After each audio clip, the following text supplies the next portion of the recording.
Good afternoon, everybody. Let me start by thanking the organizers of today's talk. A professor of mine said that my English is now quite good. He means that I can read in English. Excuse me. In today's lecture, I cannot give a sketch of the 700 years long history of the Roma people and the people thought of as Roma in Hungary. I have a long version, and I send to the professors, and if somebody interested, please contact with the York University. The Roma in Hungary during the feudalism, we don't have time today to speak about the long history. Only the Roma are of East Indian origin and appeared for the first time on the Balkan Peninsula in the second half of the 14th century. For our topic, most interesting period of history is interwar Hungary. The present political leadership are considered this age their source of identity, intellectual, cultural, political predecessor and model. On the eve of our liberation, the Hungarian Roma population reached a historical low point in its relative position. The very famous sociologist István Kemény pointed out the situation was exacerbated by the increasingly hostile policies against the Roma following the Nazi occupation of Hungary. Re-education, civilization, or some kind of forced labor were all ideas that came up to tackle the Roma question, and finally the gathering of forced labor battle lines started. After the German invasion of Hungary on the 19th of March 1944, the Roma question turned in the direction of genocide. Of the pro-Nazi Hungary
many people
it's 87% Roma was in the employment.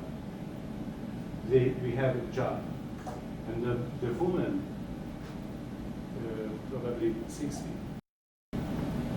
And this is the social tsunami. I think this is a social tsunami.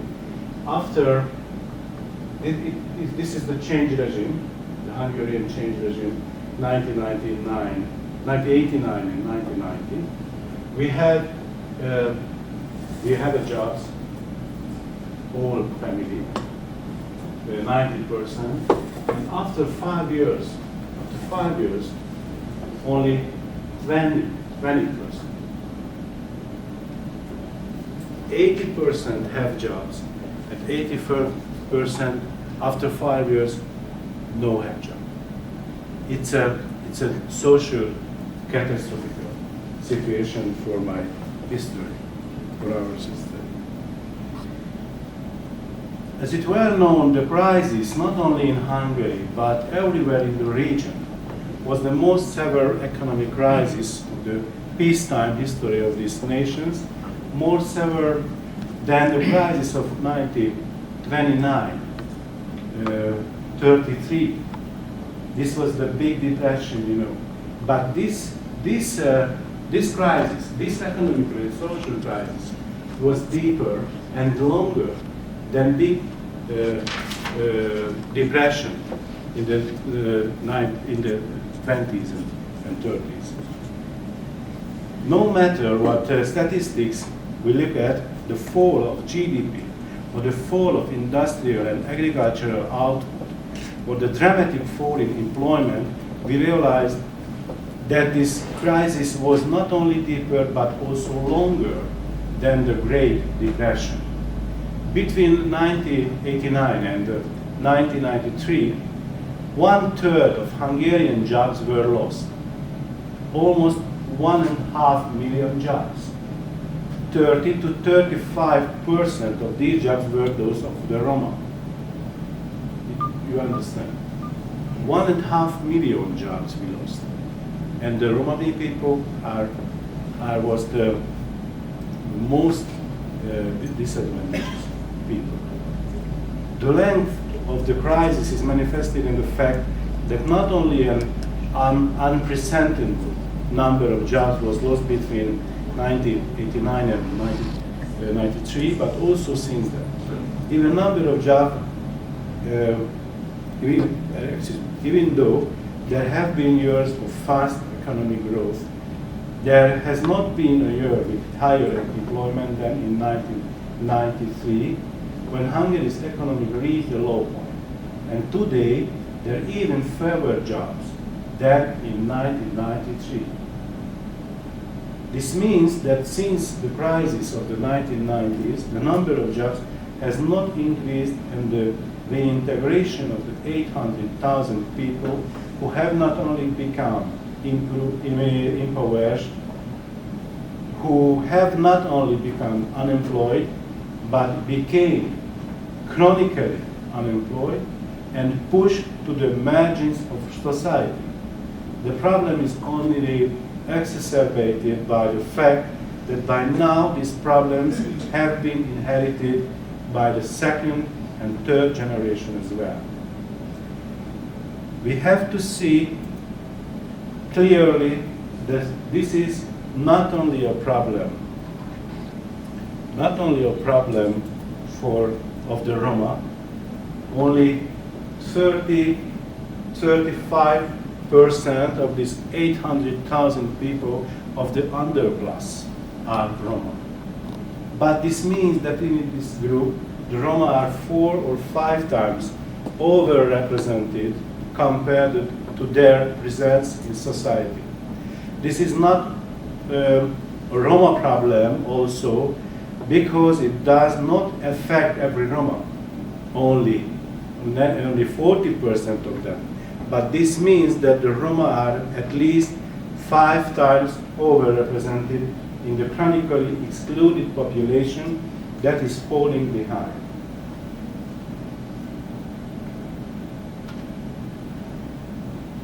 I would like to show you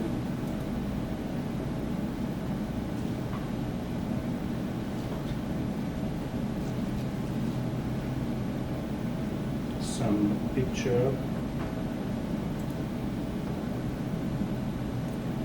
This is the Roma and non-Roma segregation between the schools, 2006.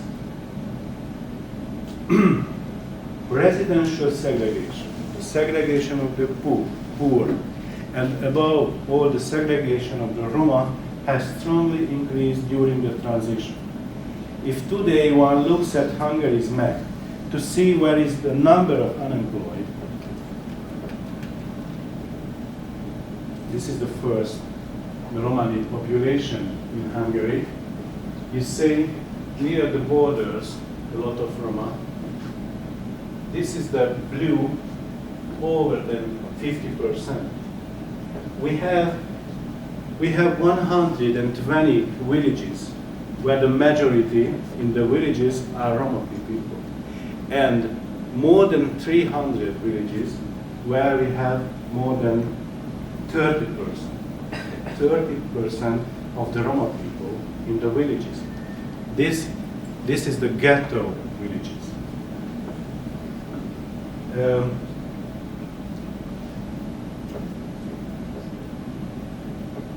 They show that in the northeastern, eastern, southern, and southwestern margin of the country, there are small village areas falling behind, where there is a large concentration of the most vulnerable, most excluded, mostly Roma population.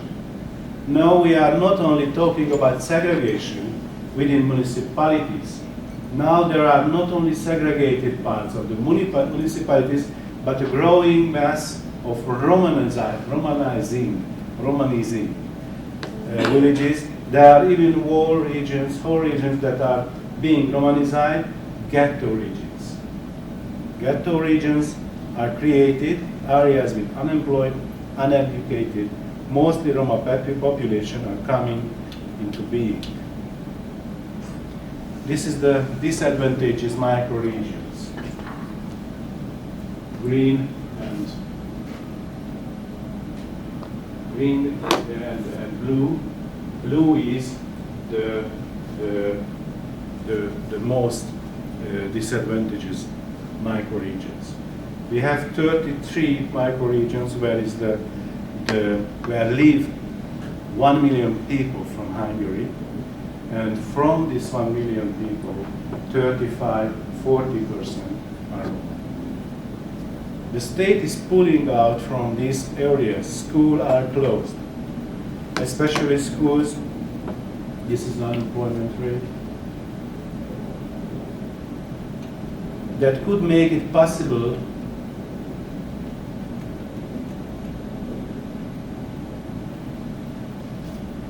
that could make it possible to go on to higher education or succeed in the labor market.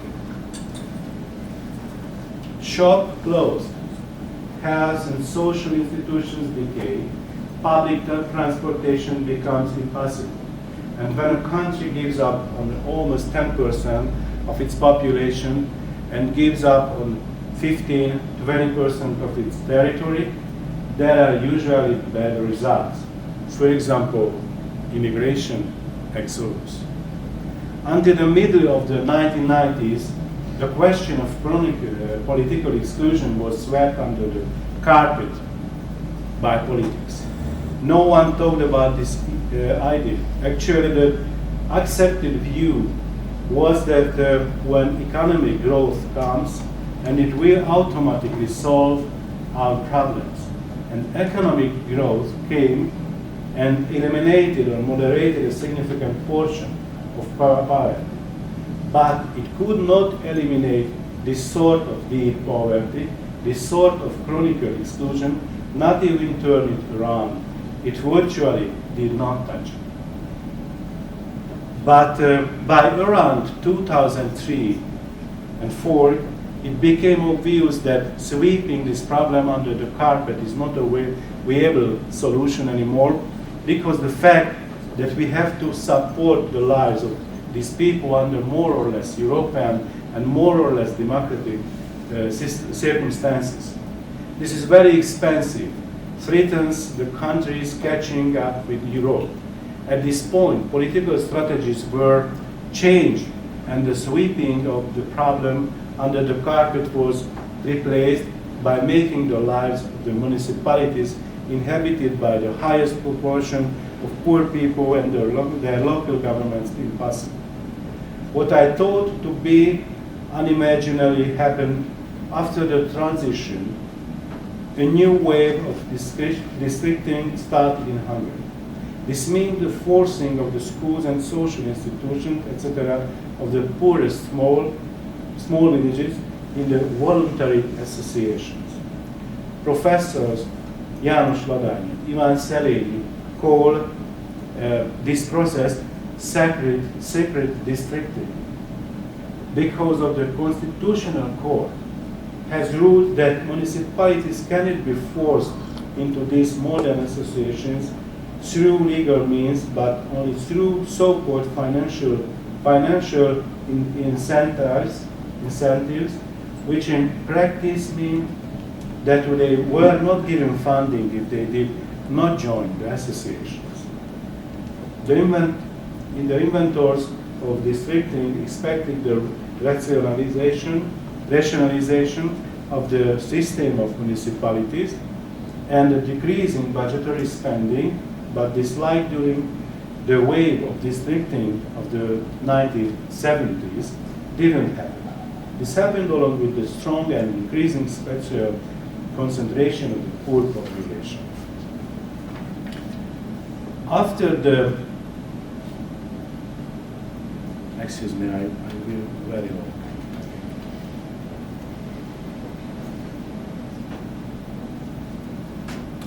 Around 2008 and 2009, a new measure was adopted. Now, not simply the situation of municipalities inhabited by the highest number of poor people was made impossible, but directly the opportunities of the poorest, most vulnerable population, above all, the Roma population living in urban and rural ghettos.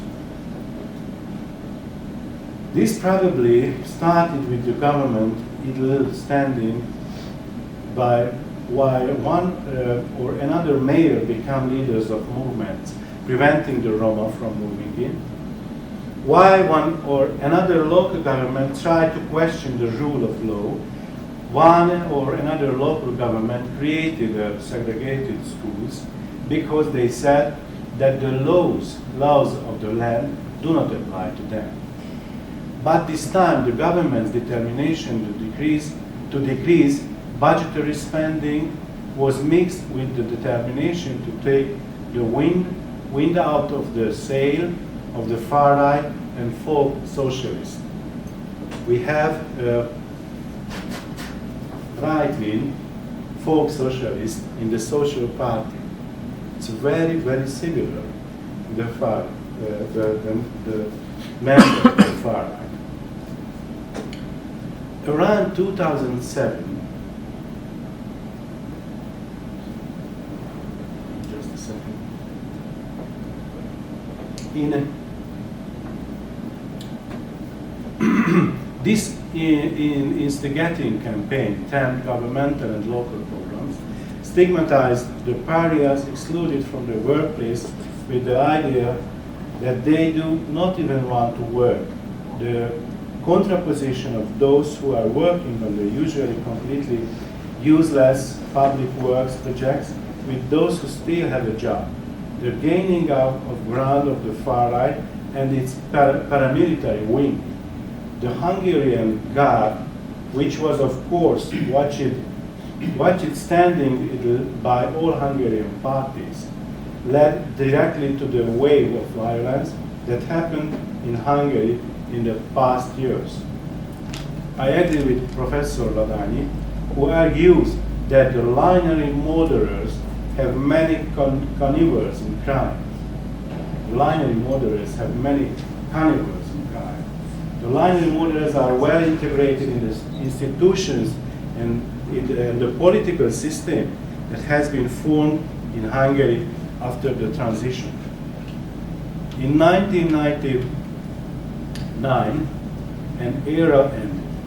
It became obvious that by this time, such a close-knit connection of special social and ethnic disadvantages has been created that the methods used so far are not effective and that no political party wants to tackle this problem, if not by instigating those inside against the excluded pariahs. It is sure that with programs like the different short, medium and long-run Roma programs or the decade of the Roma, and who knows what else, it is impossible to accomplish the reintegration of this excluded population. We have to see completely clearly that with the system of municipalities, which is one of the most segregated in Europe,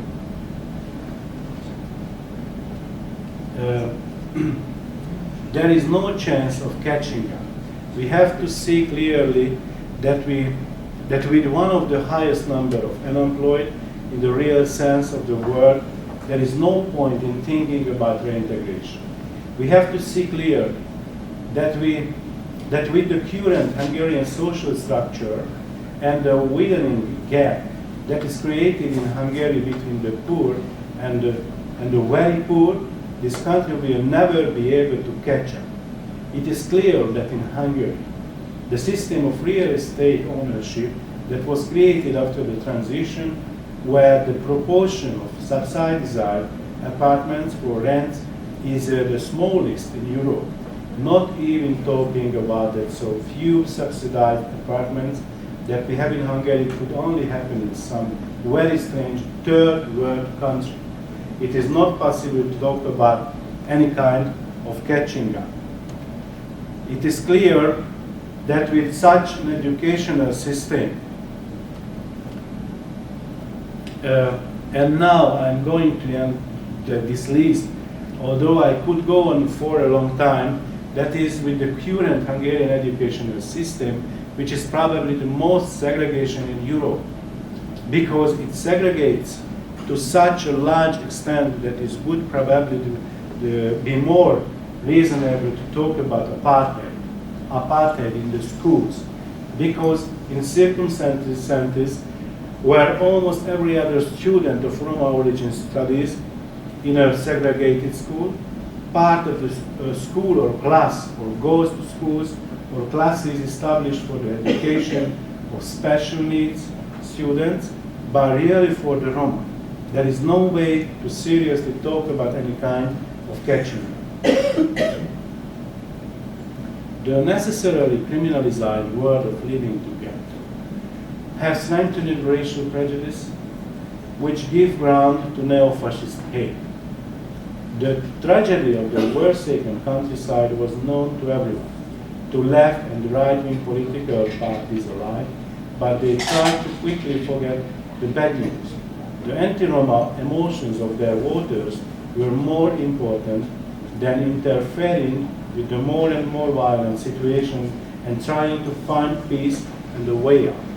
The NGOs, the unions, the economic and the elite, and the churches remain quiet too.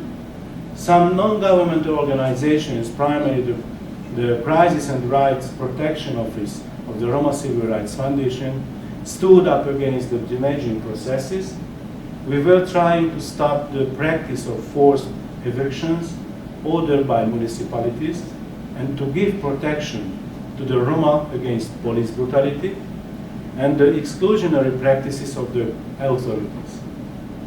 We were trying to initiate wider civil cooperation to win over the churches, the unions, and large social organizations to stand together for those falling behind and excluded from society, but we didn't succeed. The indifferent and irresponsible Roma politics of Hungary was brought to a turning point in the fall of 2006.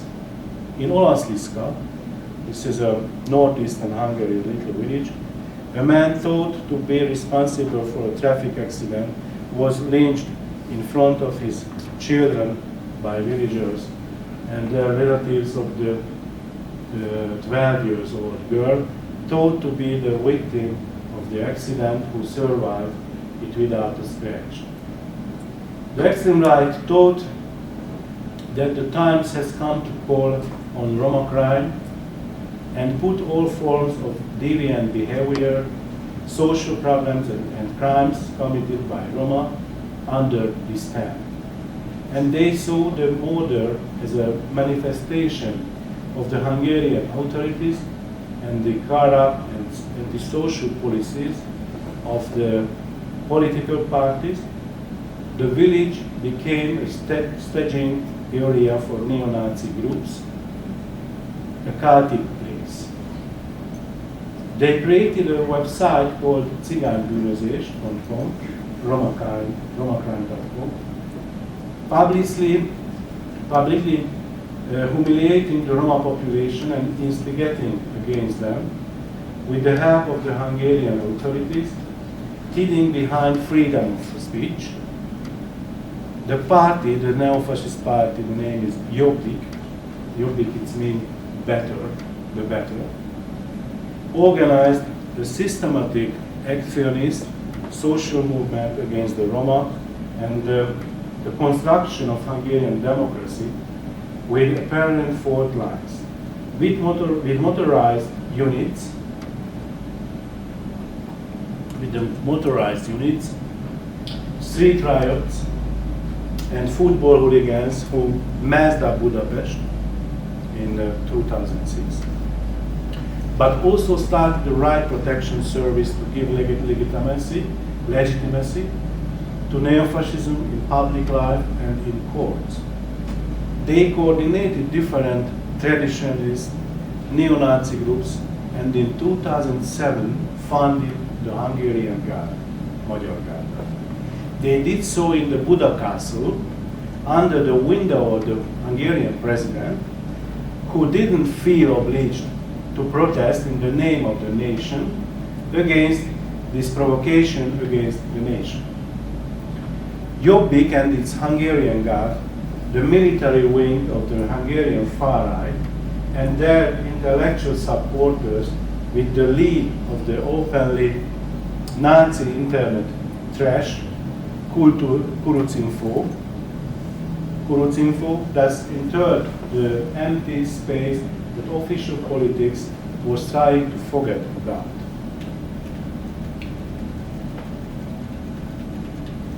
I'd like to show you some picture, for example. This is the Hungarian guy.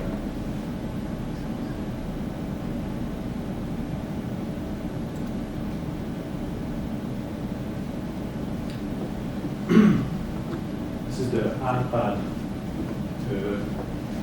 how can you say in English? Flower? Flag. iPad flag, thank you.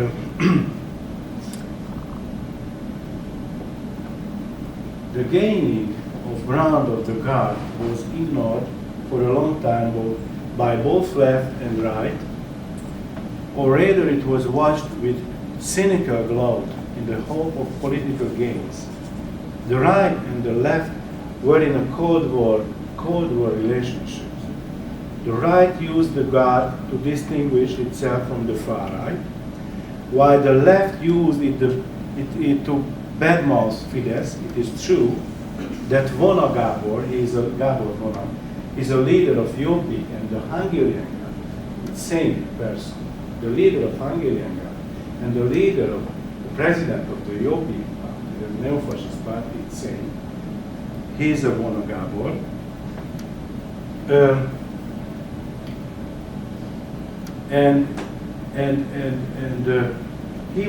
Vona Gábor was a member of Fidesz.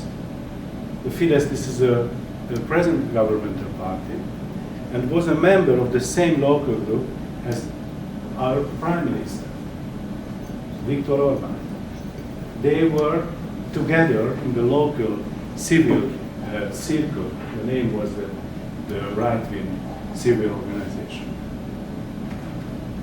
There were also some people who didn't think the guard was radical enough. They started serial killings. In 2008 and 2009, 9 Roma were killed in Hungary. Out of these, 6 were murdered by the gang of serial killers, of which 4 members are now facing charges. 17 houses were burned down. 9 other people were severely injured. But the whole Hungarian community lived under the threat of a pogrom. They had no way of knowing which Roma ghetto would be next and who would be next. It was obvious that we were seeing the terror of cold-blooded neo-Nazi murderers. As they had admitted during their trial, they wanted to start a war between the Roma and non-Roma Hungarians. The Roma ignored the challenge once again.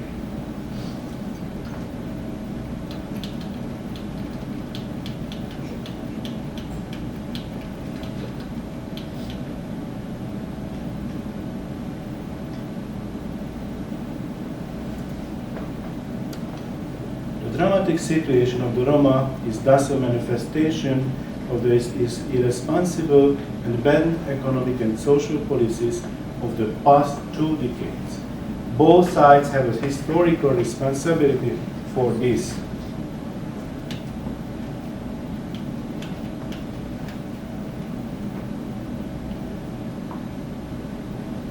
In Tatarszentgyörgy, where the serial killers blew up the house and killed the escaping 27-year-old father and his 4-year-old son on February 23rd, 2009, the police, the fire brigade, and even the medical services maintained for several hours that that was an accident.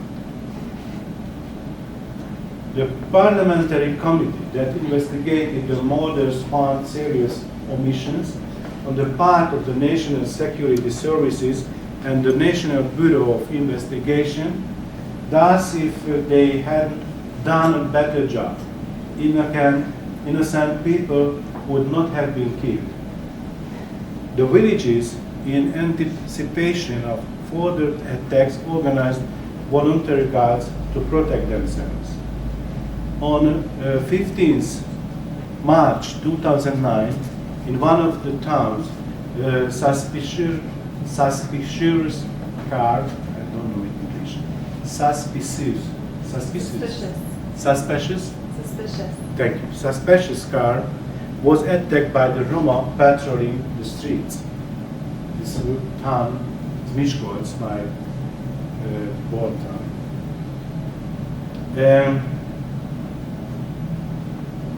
And the suspicious car was attacked by the Roma patrolling the streets. No injuries were sustained. The police found a 1.5 meter stick in the bush, saying, "Death to the Hungarians." The authorities didn't manage to prove that the stick belonged to the Roma or that it was used when the car was attacked. However, the police, the prosecution, and the court based the suspicion,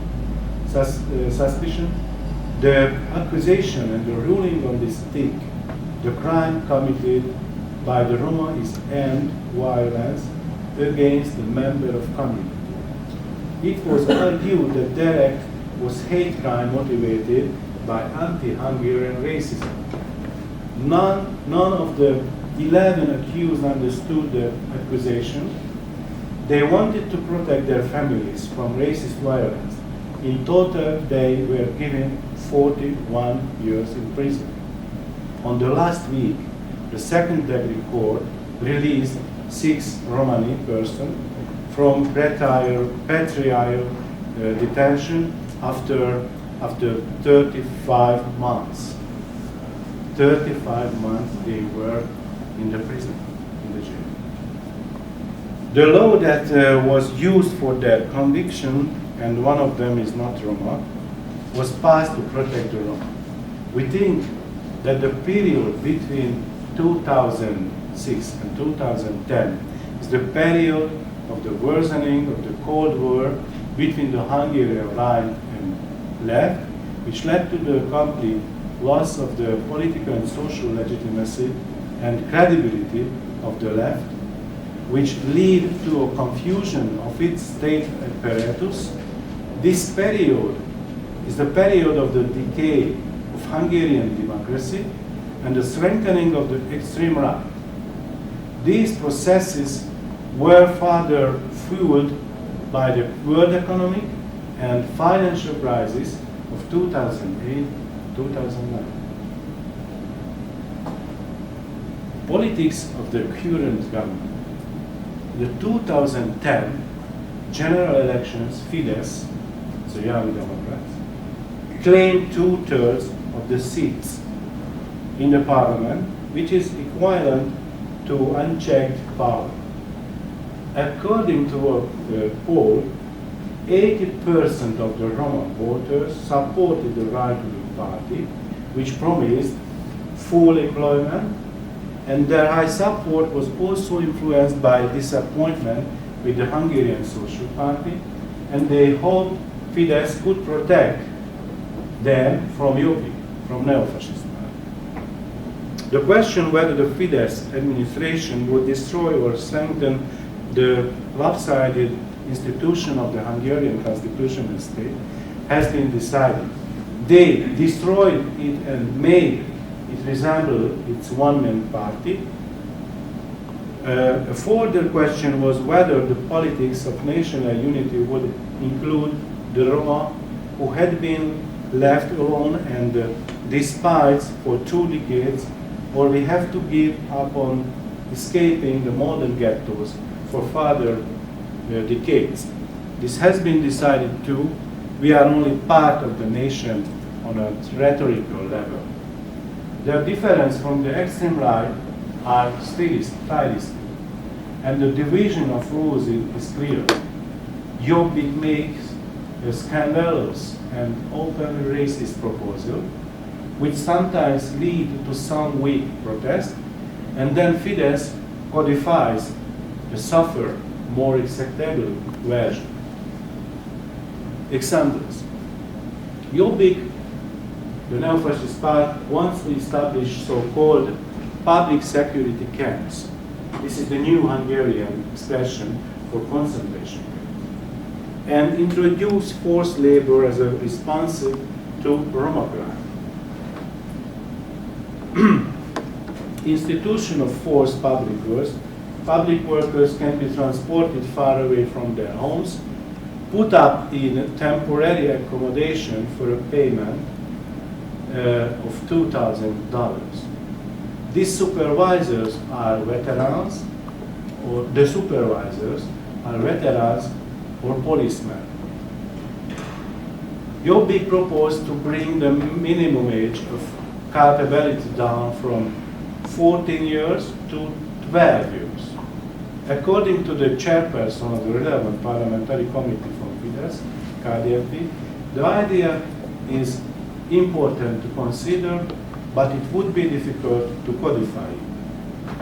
Not that soon children will be going to be imprisoned from age 12.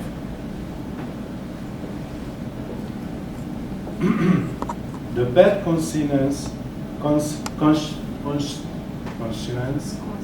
can you say? Conscience, thank you. The bad conscience of Fidesz, Jobbik has used Gyöngyöspata, 100 kilometers to the northeast of Budapest, as a laboratory for its Roma and social policies. The village has been put in the map of the world, the media, and 4 weeks paramilitary organization occupied the villages. Occupied the village, pretending to be demonstrating, and all this with the help of the government and the police. In March, in 15 March, I organized the demonstration in Gyöngyöspata.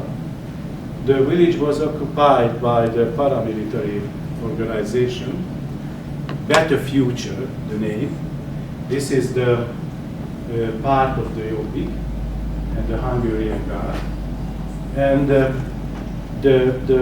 settlement, the Roma settlement, was closed by the paramilitary group. And I organized the Roma. We are went to the street, to the center of the village, where we have the statue of Louis Kossuth. It's a famous member in Washington, in the Senate. We have a statue, Louis Kossuth. He's a father of Hungarian democracy. We are went to the city, with the center of the village, maybe 100 Roma, and 80 person from Budapest. We went by bus. We are going to the village to demonstrate against the neo-fascism, and it was the big celebration of the National Day of this in Hungary, the March, 15th March. It was the civic revolution in 1848. And the village has been put on the map of the world of the media. The uniformed paramilitary forces of 100 to 1,500 marched with Vona Gábor leading, and for 2 weeks they checked the movements of the Roma, including women going to the shop and children going to school with 35-40 in the name of crime prevention. One of these organizations, the Defense, organized a 3-day military boot camp next to the Roma quarters of the village, starting on Good Friday, when Richard Field, an American businessman, moved 276 women and children to children camps for 3 days. The evacuation was seen through the photos and reports of AP by half of the world. The Assistant Secretary responsible for equality of opportunity and the Roma went to one of the camps near Budapest to inform to press that the people of Gyöngyöspata did not escape but were on a weekend trip organized by Red Cross for the children to have fun. This was the officially words. Despite this, hundreds of policemen entered the village, arrested the leader of defense, and liquidated the boot camp before it would have opened. The Secretary of the Interior arrived that day and promised jobs and new legislation, the latter of which was passed in a matter of days for the prevention of uniform crime. Note that there were not enough legal means to interfere, disturbance, intimidation, violence of freedoms, violence against members of communities, but in this way there was something to talk about. One had to wait until August for the jobs. During this time, the Hungarian Parliament set up a committee to investigate the eastern trip of the Roma Gyöngyöspata, furthermore, to investigate who claimed and why that the long-claimed program of the Red Cross was the evacuation of the Roma, what was the reason behind trying to create panic, to investigate the role of Richard Field and why and under whose orders he claimed falsely that the local people have to evacuate it, to investigate what Hungarian or possible international organization could support Richard Field's work, and with what international organizations and media outlets he has been in contact with further. This was the goal of the Hungarian Parliamentary Assembly. Thus, a committee has been created which describes its findings in the question and names the people responsible. It is to divert attention and pick the scapegoats.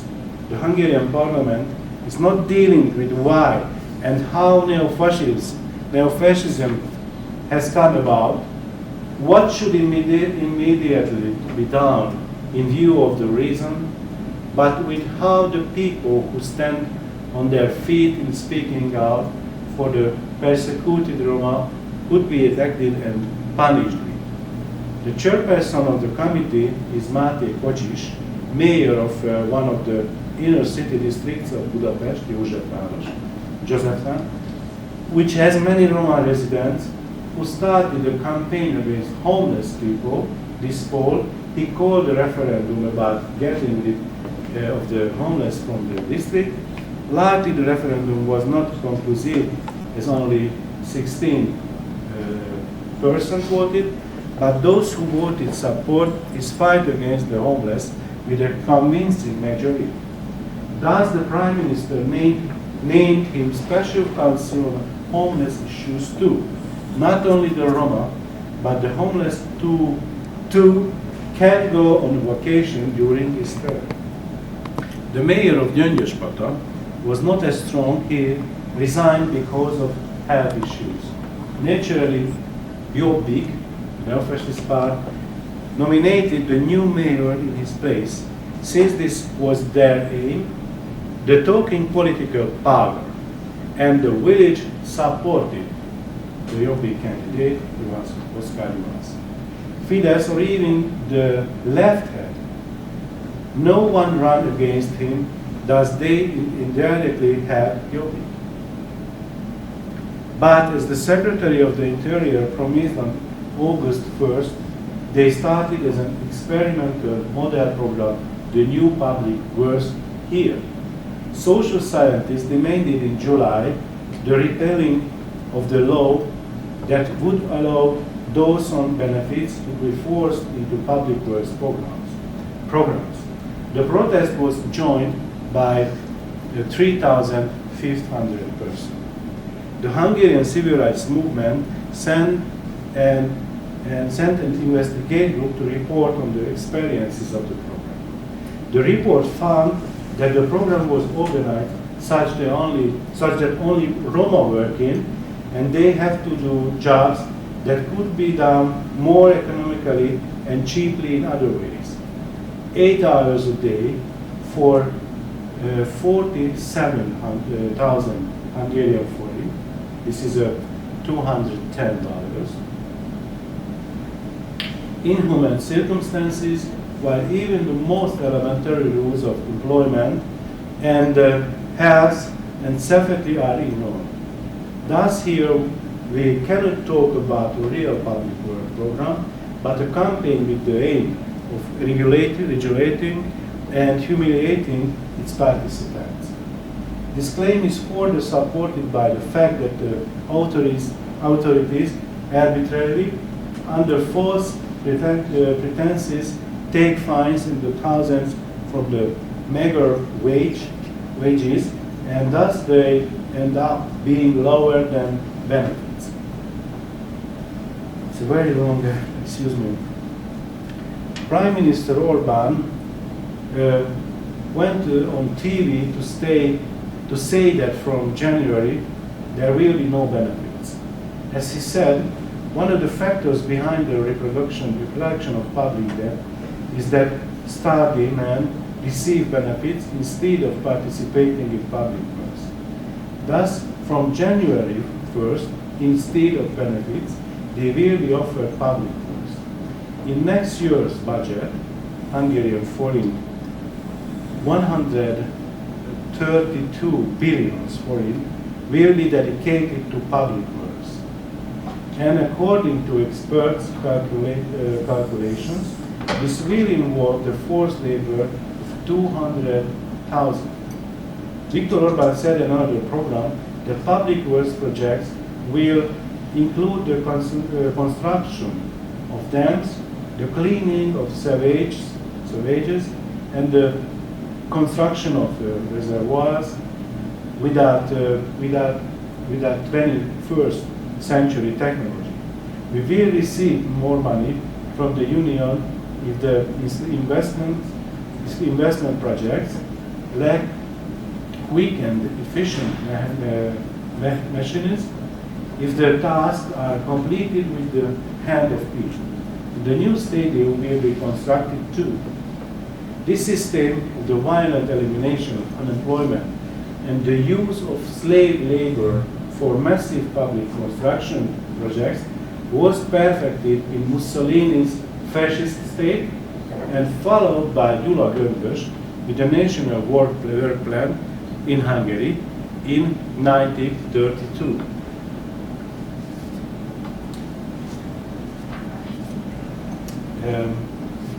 I would like to say the Hungarian constitution and consciousness of the citizens, but I don't have time. I would like to summarize. To sum up, the Roma of Hungary has gone through at least 4 severe crises in the last 25 years. First, at the middle or the end of the 1980s, with the coming recession, which was followed by the shock of the fall of communism in Hungary and the great economic crisis, which reached its peak in 1993-94, when we lost 3/4 of our jobs.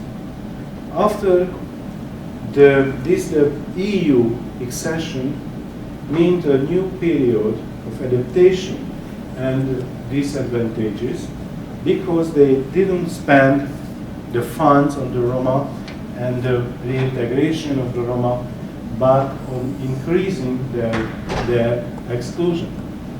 This was followed by, on the still existing, several effects of the 2008-2009 financial crisis, which further strengthened the far right, which has set the media and political agenda in the last 5 years. In 2008 and 2009, open fascist violence and anti-Roma pogroms have occurred because of the Cold War of the Hungarian left and right. The state became defined, the republic weakened, and the trust in the institutions of the state fell. I think this is a process, it's a Weimalization, like in the German history in the 20s and 30s, in the last century. Jobbik, the neo-fascist party, the follower of the cross-fascist traditions, profited the most. Its influence and impact is scary among the Hungarian youth. At universities, it is over 30%. I know what survey in Debrecen, this is the second largest town in Hungary. Some department, the Jobbik has 16% in the universities. They were the leader of Hungary. It is a tragic historical experience of Hungary that the moderate right cannot strictly separate itself from the far right. Moreover, the economic, social, moral, and let me add this public administrative crisis also aid the neo-fascist party.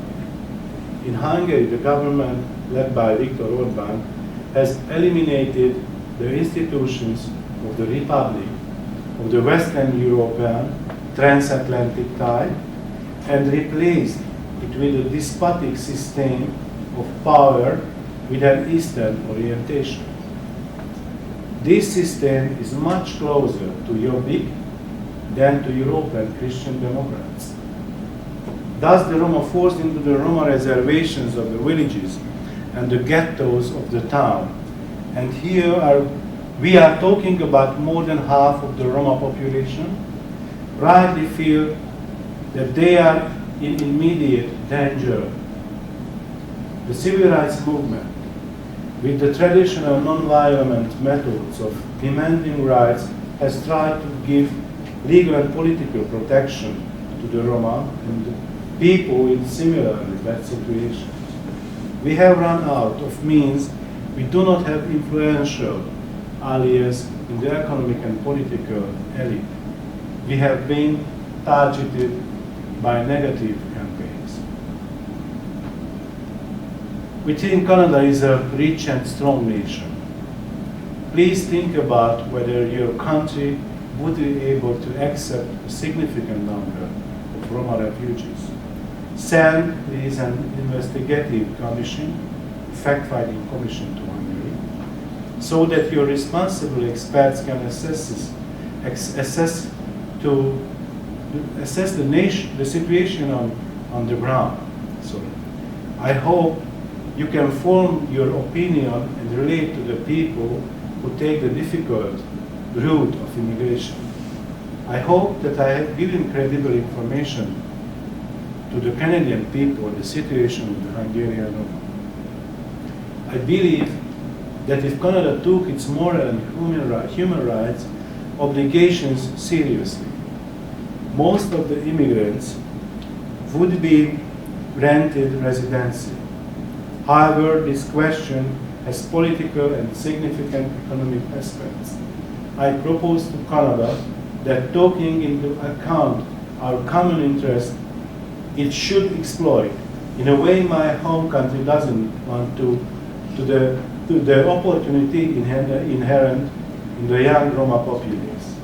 And the Roma should do everything to do well in schools, in workplace, and in civilized social relations. They should learn English better than me.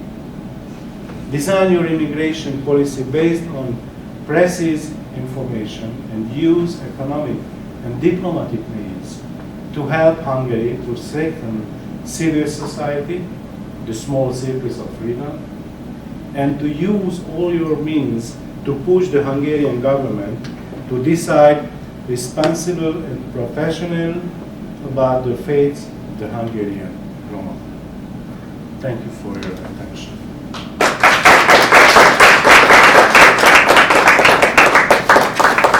Herzlichen